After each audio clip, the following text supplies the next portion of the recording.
किस बुनियाद पर? मिक्स तालीम की बुनियाद।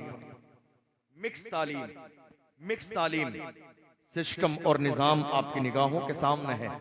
पहले बाज़ाब्ता दोस्ती हुई, फिर उसके बाद एग्जाम के नोट्स एक दूसरे से लिए गए, उसके बाद कॉफी शॉप पर जाके जरा सा चाय पीना और कॉफी पीना हुआ, और उसके बाद थोड़ी सी दोस्ती हुई। आज हाल ये है, लाखों बेटियां मुर्तद होकर किसी गैर के घर जा चुकी हैं। अफसोस मेरी कौम को जर्रे के बराबर ये सोचने का मौका न मिला कि बहैसियत मुसलमान हमारी जिम्मेदारी क्या है। अल्लाह के रसूल ने इरशाद फरमाया, तिरमिज़ी और अबू दाऊद की हदीस है, हुजूर फरमाते हैं, मन अस्बहा वलम यहतम बिउमूरिल मुस्लिमीन फलैसा मिन्ना, जिसने एक सुबह भी इस हाल में की कि उसे उम्मत की फिक्र न हो, अल्लाह के रसूल फरमाते हैं वो हम में से नहीं है। जिसने एक सुबह भी इस हाल में की, जिसने एक दिन भी इस हाल में गुजारा कि उसे कौम की परवाह न हो, उसे उम्मत की परवाह न हो, अल्लाह के रसूल ने फरमाया फलैसा मिन्ना, वो हम में से नहीं है। मुझे बताइए, कौम की परवाह है आपको? अगर कौम की परवाह है तो ये बेटियां किसकी जा रही हैं? कौम की परवाह है तो ये किसकी बेटियां मुर्तद हो रही हैं? कौम की परवाह है तो ये तलाक कहां हो रही है? कौम की परवाह है तो ये घर किसके तबाह हो बर्बाद हो रहे हैं? कौम की परवाह है तो आज ये घर जहन्नम किसके बन रहे हैं? अफसोस, कौम की परवाह होती तो आज मेरी कौम के हालात ऐसे नहीं होते जैसा कि आज हमारी निगाहों के सामने है। इसलिए कोशिश कीजिए और खानकाहे बरकातिया मारेरा मुतहरा से कई साल पहले जो पैगाम दिया गया था, आधी रोटी खाएंगे, बच्चों को पढ़ाएंगे, काश मेरी कौम आज भी अगर खानकाहे बरकातिया के उस नारे पर अमल कर ले तो इंशाअल्लाह हमारी दुनिया भी कामयाब हो सकती है, हमारी आखिरत भी कामयाब हो सकती है। बहुत अच्छा हज़रत, जिंदाबाद जिंदाबाद। हम नहीं सोच रहे इस हवाले से, हमारी सोच नहीं है, फिक्र नहीं है। और बड़ी माजरत के साथ हमारी कौम के हर शहर में अगर जहां 20,000 की आबादी है तो वहां कम से कम 1,000-2,000 लोग मिलेंगे कौम के ठेकेदार। कितने? 1,000-2,000 नहीं साहब, हम सोशल वर्कर हैं। जो अच्छे हैं वो अच्छे हैं, बात समझ में आ रही जी? जो अच्छे हैं वो काबिल एहतराम। लेकिन मैं ये सोचता हूँ, इतने सारे लोग कहते हैं नहीं साहब हम अपनी कौम के लिए 20 साल से काम कर रहे हैं, हमारे सीने में कौम का बड़ा दर्द है। मुझे लगता है नहीं, बात सच्ची नहीं है। तुम्हारे सीने में कौम का दर्द होता तो मेरे 10-10 साल के बच्चे चाय के होटल पे बर्तन न धो रहे होते। अगर कौम का दर्द होता तो मेरी बेटियां मुर्तद न हो रही होती। अगर कौम का दर्द होता तो ये घर जहन्नम के गहवारे न बन जाते। अगर कौम का दर्द होता तो मेरी मस्जिदों के ऊपर से लाउड स्पीकर न उतारे जाते। अगर कौम का दर्द होता तो उलमा की आबरू सलामत होती। अगर कौम का दर्द होता तो मेरी कौम के अंदर क़यादत करने वाले सलाहुद्दीन अय्यूबी के जानशीन मौजूद होते। बस हालात को देखने के बाद ऐसा लगता है उन लोगों से ये कहा जाए जो कहते हैं कौम के लिए हमारे सीने में दर्द है, उनसे कहा जाए जाइए किसी अच्छे हॉस्पिटल में ECG कराइए, कहीं बीमारी का दर्द ना हो। इसलिए कौम का दर्द होता है तो हालात ऐसे नहीं होते हैं। सलाहुद्दीन अय्यूबी के सीने में कौम का दर्द था। पूरी यहूदियत मस्जिद अक्सा पर पंजा गाड़े खड़ी थी। किसी भी अंदाज में मस्जिद अक्सा मुसलमानों के हवाले नहीं की जाएगी, मगर सलाहुद्दीन अय्यूबी के सीने में दर्द था। कसम खाई थी मैं उस दिन बिस्तर पर लेटूंगा जिस दिन मोहम्मद अरबी के दुश्मनों को जहन्नम में पहुंचा दूंगा।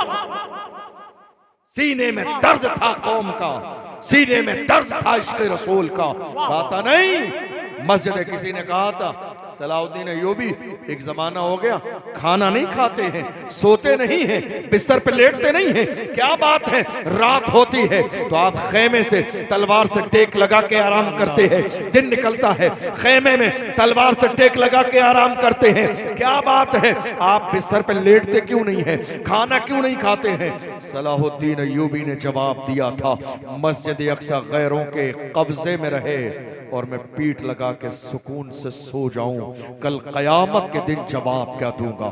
ये सोच थी, ये फिक्र थी, ये अंदाज था, ये तरबियत थी, ये तर्ज थी, ये मिजाज था। आज भी मेरी कौम के सीनों में यही फिक्र पैदा हो जाए कि मेरी बेटियां मुर्तद हो रही हैं और मैं ऐशो इशरत की जिंदगी गुजारूं, कल कयामत के दिन जवाब क्या दूंगा। आप जानते हैं अल्लाह के रसूल ने क्या इरशाद फरमाया। हुजूर ने फरमाया कुल्लुकुम राइन व कुल्लुकुम मसऊलुन अन रइयतिही, तुम में से हर शख्स अपना भी जवाबदेह है और अपने मातहतों का भी जवाबदेह है जिसकी तुम सरपरस्ती करते हो। याद रखिएगा, आज ऐसा नहीं है कि हमारे यहाँ जमीन की कमी है, हमारे यहाँ दौलत की कमी है, हमारे यहाँ पैसे की कमी है, नहीं। अफसोस, बड़ी माजरत के साथ ये कौम नामो नमूद के चक्कर में पड़ गई। इस कौम को अब अखबार में फोटो चाहिए, इस कौम को माइक पर आने वाले खतीब से अपने नाम का ऐलान चाहिए, इस कौम को कैमरे के सामने फोटो चाहिए, इस कौम को बाज़ाब्ता अपने नाम के साथ अलकाब व आदाब चाहिए, इस कौम को स्टेज पर उलमा से दस्तारबंदी चाहिए। नहीं साहब, ये सदर साहब हैं, ये खजांची साहब, इन्होंने ये कर दिया, उन्होंने ये कर दिया। याद रखिएगा, काम दुनिया के लिए नहीं, काम अल्लाह के लिए कीजिए। जो काम अल्लाह के लिए किया जाता है अल्लाह कबूल भी करता है और वो काम बाकी भी रहता है। जो काम अल्लाह के लिए किया जाता है वो काम बाकी भी रहता है, उस कौम का फायदा भी होता है। आइए आज अहद करके जाइए। और मैं अपने जवानों से कहता हूं, जवानों, तुम आज की तारीख में तुम्हारी जिम्मेदारी है। आपको मालूम है अल्लाह के रसूल ने क्या फरमाया, पढ़िए हदीस। अल्लाह के रसूल फरमाते हैं इग़तनिम खम्सन क़ब्ल खम्स, 5 चीजों को 5 चीजों से पहले गनीमत जानो। उनमें एक चीज हुजूर ने इरशाद फरमाई। हुजूर फरमाते हैं शबाबक क़ब्ल हरमिक, जवानी को गनीमत जानो बुढ़ापे से पहले। जवानी देने वाली अल्लाह की जात है। आज कहां है, एक आखिरी पैगाम दे रहा हूं, कहां है मेरी कौम के जवान, कहां है? शराब के ठेके पर 18 साल के जवान हमारे शराब के ठेके पर। आपको जान के बड़ी हैरत होगी, अभी दिसंबर की आखिरी रात गुजरी है, जिसे हमारे जवान 31st की नाइट कहते हैं। कई शहरों का जायजा लिया गया, 2 दिन पहले शराब के ठेकों पर शराब खत्म हो गई थी। खरीद कर रख ली जवानों ने कि कहीं ऐसा ना हो उस रात में शराब ना मिले। ए मेरी कौम के जवानों, तुम इस लोकल शराब में राजी हो गए हो? ये शराब और शबाब जिसने हर जमाने में तुम्हारे ईमान को छीनने की कोशिश की है, हरगिज नहीं। तुम नशा करना ही चाहते हो, ये लोकल नशा न करो। नशा करना है वो नशा करो जो बिलाल हबशी ने किया, जो सलमान फारसी ने किया, जो हजरत अम्मार ने किया, जो हजरत यासिर ने किया, जो हजरत सुमैया ने किया। उनका नशा ये था, बिलाल को मारा जाता था मगर पुकार के कहते थे तू हो कि तुरशरू मुझे गाली हजार दे। ये वो नशा नहीं जिसे तुर्शी उतार दे। क्या बात है, सुभान अल्लाह, सुभान अल्लाह। नशा करना है तो इश्क रसूल का नशा करो, गुलामी रसूल का नशा करो, मोहब्बत रसूल का नशा करो। ये दुनिया का नशा नहीं जिसको करने के बाद इंसान जलीलो रुस्वा हो जाता है। ए मेरे कौम के जवानों, जरा महसूस करो तुम्हारी जवानी किस काम के लिए है। जवानी, जवान कौम के सरमाया होते हैं। जवान हर कौम का असासा होते हैं, कीमती असासा। लेकिन आज हमारे जवान क्या कर रहे हैं मालूम है आपको? रात के 3-3 बजे तक किसी गैर महरम लड़कियों से फोन पर बात कर रहे हैं। बड़ी माजरत के साथ ये बात है, बतानी पड़ेगी, बदलना पड़ेगा आपको। हालात इस बात का तकाजा कर रहे हैं। मैं जन्नत का टिकट दे के नहीं जा सकता आपको। बदलिए अपने आप को, बदलिए अपने हालात को। अगर चाहते हैं कि इज्जत की जिंदगी गुजारें, अगर चाहते हैं कि अल्लाह आपकी उम्र में बरकत दे, आपकी नस्ल में बरकत दे, आपके मिशन में बरकत दे, आपके कारोबार में बरकत दे और आपकी जात हुजूर के दीन के लिए नफा बख्श हो जाए, तो बदलिए अपने अंदाज को, बदलिए अपने किरदार को, बदलिए अपनी फिक्र को। हुजूर ने फरमाया खैरुन्नास मन यनफउन्नास, तुम में सबसे बेहतरीन वो है जिसकी जात से लोगों को फायदा पहुंचता है। बदलिए अपने आप को और अपने अंदाज को। जवान हर कौम का सरमाया होते हैं। और सुनिए, आज हो क्या रहा है, सगाई की रस्म हो जाने के बाद, सगाई की रस्म हो जाने के बाद शादी होनी है 2 साल के बाद, 3 साल के बाद, लेकिन 3 साल तक वो लड़का फोन पर बात कर रहा है रातों रात, और वो ये समझता है कि शायद ये मेरी बीवी है। अंदाज वही है, और एतराज दोनों फैमिलियों में से किसी को नहीं। जिस कौम में ये बेगैरती दाखिल हो जाए, फिर वो ये सवाल करें हालात इतने खराब क्यों हैं? तुम्हारी बेगैरती की वजह से हालात खराब। जब तक तुम हया वाले थे, दुनिया तुम्हारे सामने नजर उठा के नहीं, नजर झुका के चलती थी। आज तुम्हारे घरों से हया का जनाजा निकल गया। याद रखिएगा, इस्लाम में सगाई की कोई हैसियत नहीं, सगाई कोई चीज नहीं है। ये जो रिश्ता जुड़ता है ना, 2 खानदानों का रिश्ता है, जब तक निकाह न हो जाए लड़के और लड़के का आपस में कोई रिश्ता नहीं, कोई रिश्ता नहीं है जर्रे के बराबर।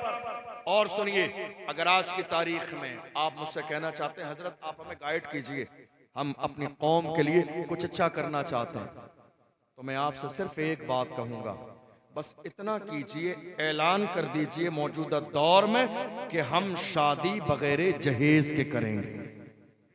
बस इतना कीजिए। आपको मालूम है कितनी बेटियां मुर्तद हो गई इसी जहेज की वजह से, कितनी बेटियों को जिंदा जला दिया गया इसी जहेज की वजह से, कितनी बेटियों ने खुदकुशी कर ली इसी जहेज की वजह से, कितनी बेटियों को मार दिया गया इसी जहेज की वजह से, कितने गरीबों रक्षा चलाने वालों की बेटियां आज 35 साल 40 साल की उम्र हो चुकी है, घरों में बैठी हुई है, कोई जहेज न होने की वजह से उनके दरवाजे पर रिश्ता लाने वाला नहीं है। मौजूदा दौर में अगर वाकई दीन का और कौम का कोई बड़ा काम करना चाहते हैं तो ये ऐलान कर दीजिए, हम शादी करेंगे मगर बगैर जहेज के करेंगे।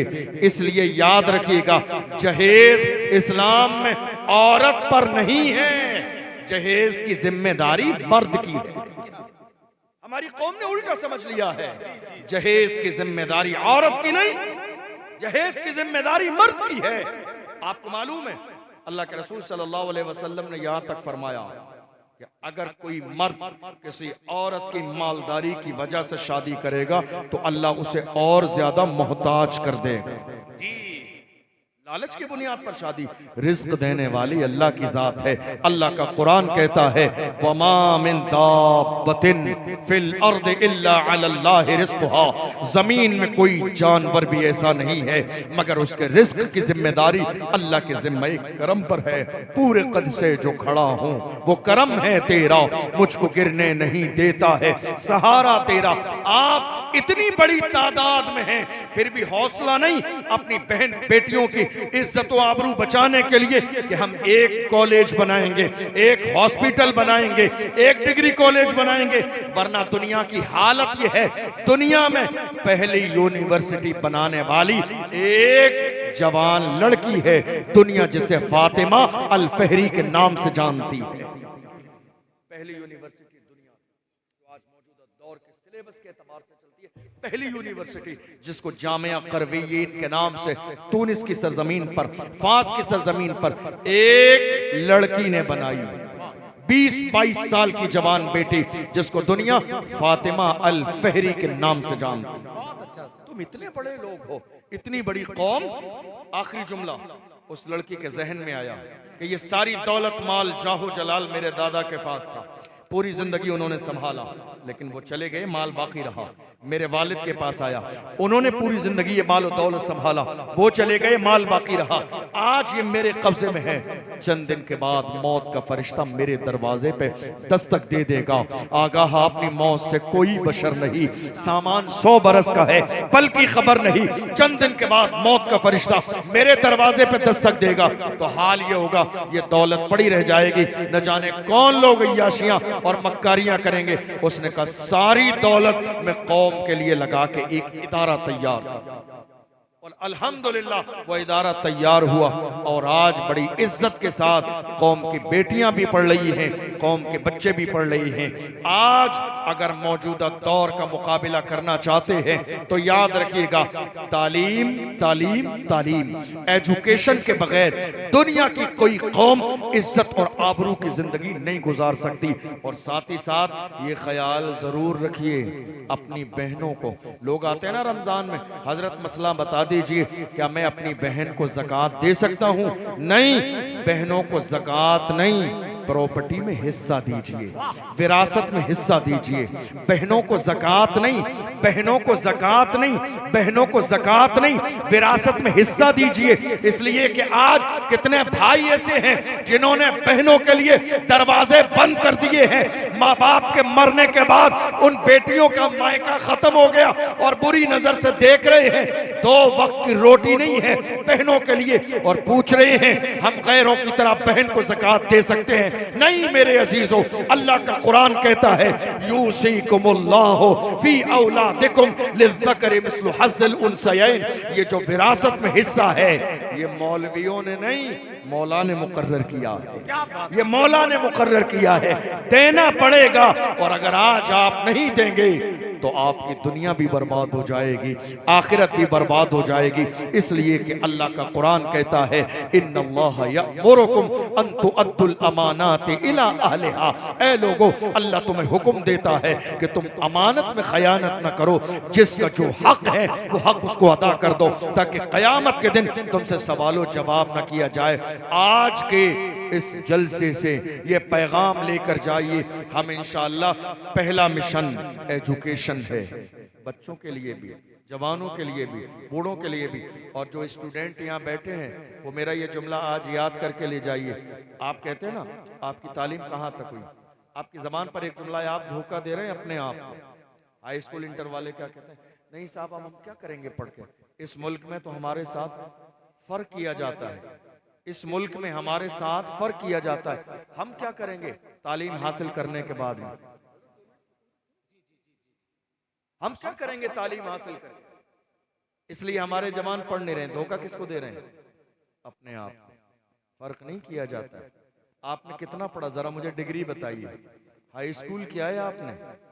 हाई स्कूल करने के बाद आप कह रहे हैं धोखा दिया जा रहा है, धोखा ये धोखा, आप अपने आप को धोखा दे रहे हैं। हाई स्कूल करने के बाद आपको कलेक्टर की कुर्सी पर नहीं बिठाया जाएगा, हाई स्कूल करने के बाद आपको कमिश्नर नहीं बनाया जाएगा, हाई स्कूल करने के बाद आपको प्रोफेसर नहीं बनाया जाएगा। पढ़ो, इतना पढ़ो, इतना पढ़ो, इतना पढ़ो कि मुल्क की जरूरत बन जाओ। तुम जॉब तलाश ना करो, अल्लाह करे इतने काबिल बन जाओ कि दुनिया की जॉब तुम्हें तलाश करती ना। पढ़ो तो सही, काबिल बनो तो सही, अपना लेवल को इतना ऊंचा पहुंचाओ तो सही। और याद रखो, तालीम हासिल कीजिए, आप खूब पढ़िए। और बहुत सारे यहाँ स्टूडेंट ऐसे बैठे होंगे जिनके घर में थोड़ी सी परेशानी है, कारोबार नहीं चल रहा है, किसी के वालिद नहीं है, किसी के वालिद रक्षा चलाते हैं, कोई ऑटो चलाता है, फीस देने के पैसे नहीं है, जरा सी परेशानी आई, हमारे जवानों का गोल इतना अपर लेवल का था, छोड़ दिया कि नहीं साहब परेशानी है, क्या होगा? आपने कभी गौर किया? एक आखिरी जुमला सुनिए, अल्लाह का कुरान कहता है इन्ना मअल उस्र युस्रा, बेशक परेशानी के बाद आसानी। याद आया जुमला आपको? परेशानी के बाद, सब बोलिए, परेशानी के बाद आसानी है। अब हैरत की बात है, जब आप कामयाबी के करीब पहुंचे, कामयाबी के करीब पहुंचे, परेशानी आ गई और और अल्लाह ने क्या कहा, परेशानी के जस्ट बाद जो अगला कदम है वो तुम्हारी कामयाबी का है, इसलिए कि कामयाबी से पहले आजमाइश की जाती है ताकि इसको कामयाबी दी जाए तो आजमा लिया जाए। जिसको आजमाया जाता है उसे भट्टी में दबा के मजबूत कर दिया जाता है कि बड़ी कामयाबी मिलेगी तो बर्दाश्त कर पाएगा कामयाबी को या नहीं झेल पाएगा। अल्लाह का कुरान कहता है इन्ना मअल उस्र युस्रा, परेशानी के बाद परेशानी आ गई, परेशानी आ गई। जब जवानों परेशानी आ जाए तो अब छोड़ना नहीं तालीम, अब छोड़ना नहीं स्कूल, अब छोड़ना नहीं एजुकेशन। याद रखना परेशानी आ गई है, अल्लाह का कुरान कहता है अगला कदम कामयाबी है। इन्ना मअल उस्र युस्रा, परेशानी के बाद आसानी है। परेशानी आ गई है, अब अगला कदम तुम्हारा कामयाबी का होगा। याद रखिएगा जब परेशानी जिंदगी में आती है, जो जितनी परेशानियों के बाद इस मंजिल तक पहुंचता है अल्लाह उसे बड़ा मकाम अता फरमाता है। दुनिया में आप उठा लीजिए, वक्त में गुंजाइश नहीं वरना बहुत सारे नाम आपको शुमार कराता। अखबार बेचने वाले कहां कहां पहुंचे, अखबार बेचने वाले कहां कहां पहुंचे। आप देख लीजिए, इज्जत देने वाली अल्लाह की जात है। मुखलिस बनकर ईमानदारी के साथ आप काम करेंगे अल्लाह आपको कामयाबी अता फरमाएगा। आज के इस जलसे से ये पैगाम लेकर जाइए, हम हर चीज में कंप्रोमाइज कर सकते हैं लेकिन तालीम में नहीं, एजुकेशन में नहीं। मेरी कौम की साल भर में जितनी शादियां होती हैं ना, अगर एक साल एक इलाके के एक कस्बे के मुसलमान शादियां सुन्नत के मुताबिक कर दें और जो पैसा बचता है वो पैसा जमा कर लें, अल्लाह की इज्जत की कसम कहीं किसी से 1 रुपया मांगने की नौबत नहीं आएगी। यूनिवर्सिटी उस इलाके में तैयार हो जाएगी। क्या बात है, एक साल हमारे यहाँ नामो नमूद के नाम पर जहेज 10 लाख का, खाना 5 लाख का, जहेज 10 लाख का, सोना चांदी 15 लाख का।